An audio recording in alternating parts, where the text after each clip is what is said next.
The timer button is one of the most overlooked features on an LG AC remote, but once you start using it, you'll wonder why you didn't use it sooner. It allows your air conditioner to turn on or off automatically at a specific time. That's perfect if you want a cool room before you arrive home, or if you don't want the AC running all night while you sleep. Before setting any timer, make sure the remote's clock is correct. Use the up and down setting buttons to adjust the current time, then press the set button to save it. Now let's set a timer on. Press the timer button once until on starts blinking on the display. Use the up and down buttons to choose the time you want the AC to start, then press set to confirm. Want the AC to shut off automatically?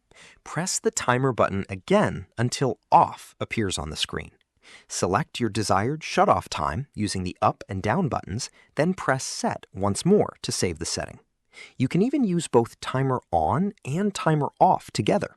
For example, you can have the AC turn on before you get home and automatically turn off later at night.